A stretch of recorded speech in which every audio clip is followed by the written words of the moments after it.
Assalamualaikum warahmatullahi wabarakatuh. Selamat datang di pembelajaran daring kali ini bersama saya Ahmad Maliki. Pada pertemuan pertama ini kita akan membahas bab 1 tentang konsep usul fikih. Sebelum memulai pembelajaran, marilah kita sama-sama membacakan basmalah. Bismillahirrahmanirrahim.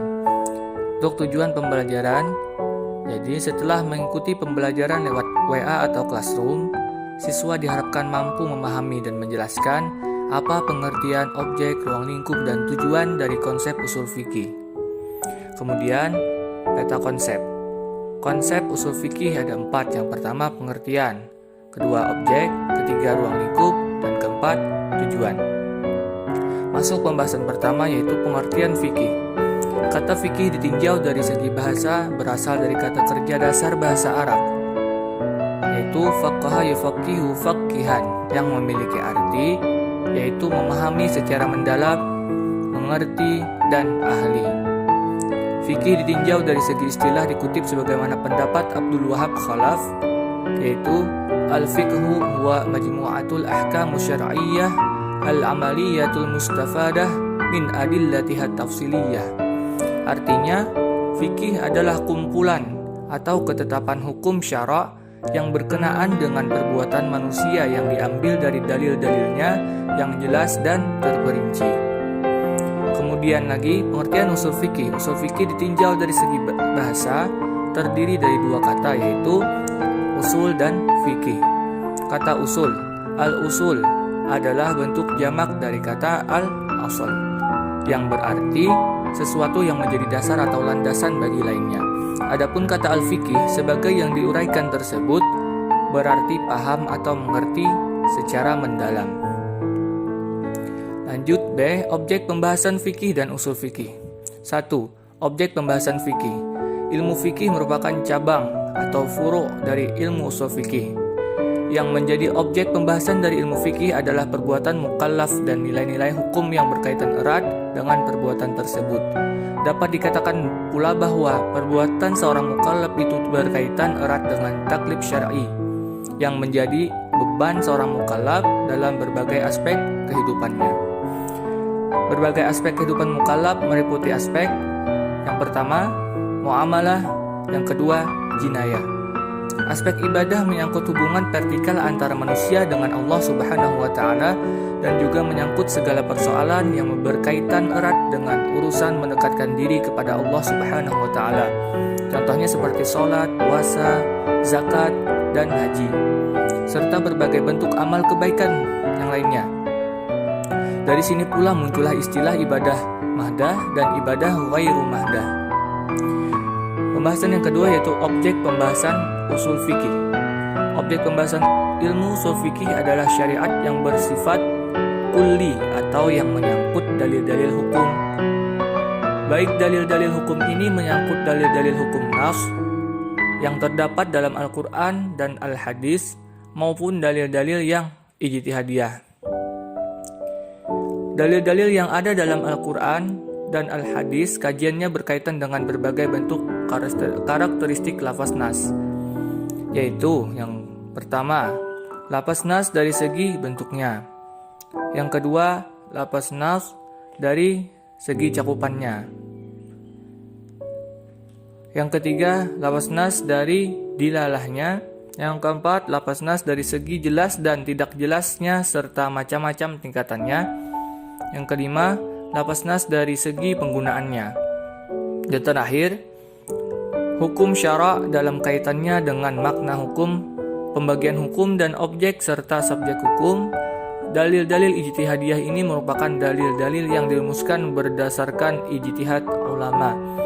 Dalil-dalil tersebut seperti yang pertama al-ijma', kedua al-qiyas, ketiga al-istihsan, yang keempat al-maslahah mursalah, yang kelima al-istishab, yang keenam saduz zariyah, yang ketujuh al-urub, yang kedelapan syar'u man qablana, dan terakhir 9 mazhab sahabi. Kemudian bagian C, tujuan mempelajari fikih dan usul fikih. 1. Tujuan mempelajari fikih. Tujuan mempelajari fikih adalah sebagaimana yang dijelaskan oleh Abdul Wahab Khalaf adalah terkait dengan penerapan hukum syara' yang berhubungan dengan perbuatan ataupun perkataan seorang. Kemudian, dengan mempelajari fikih, manusia akan mengetahui mana yang halal dan mana yang haram, mana yang boleh dan mana yang tidak boleh.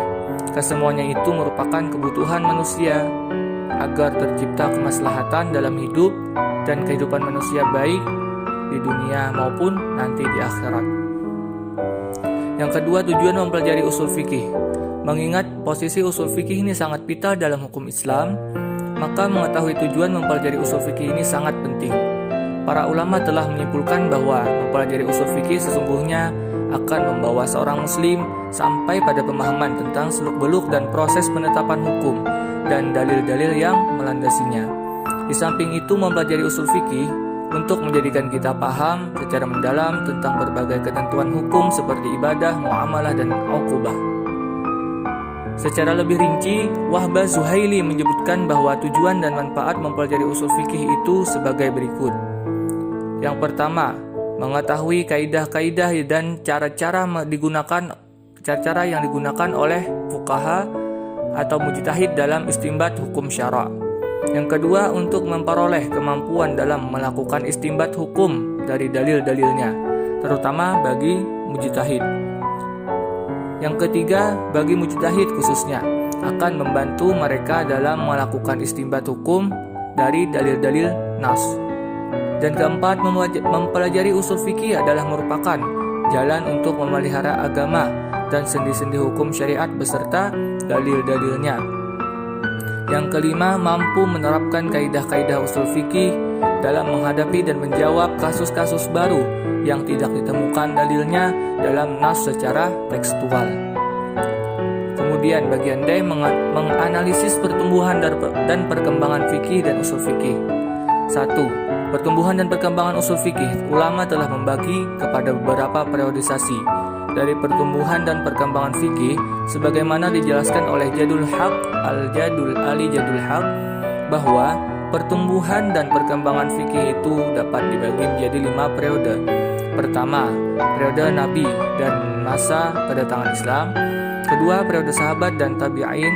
Ketiga, periode kodifikasi atau tadwin fikih dan kematangannya. Yang keempat, periode berhentinya ijtihad. Dan kelima, merupakan periode kebangkitan. 2. Pertumbuhan dan perkembangan usul fikih. Menurut para ahli, baik dari kalangan Islam maupun para ahli di luar Islam, mengatakan bahwa Imam Syafi'i adalah orang yang pertama merumuskan usul fikih secara sistematis. Sehingga usul fikih lahir sebagai cabang ilmu hukum yang posisinya sangat sentral dalam pemikiran hukum Islam. Imam Syafi'i dipandang sebagai the founding father of Islamic law theory, yaitu bapak usul fikih. Diakui meskipun sudah ada upaya sebelumnya untuk merumuskan langkah-langkah dan istinbat hukum yang dilakukan oleh para pendahulu Imam Syafi'i, seperti Imam Abu Hanifah dan Imam Malik, akan tetapi belum merupakan suatu metode yang sistematis. Kerangka dasar yang diletakkan oleh Imam Syafi'i ini dikembangkan oleh para murid, pengikutnya, dan orang-orang yang datang kemudian setelah beliau. Salah seorang murid Imam Syafi'i yang terkenal yaitu Imam Ahmad Ibnu Hanbal, yang juga cukup besar andilnya dalam pemikiran usul fikih.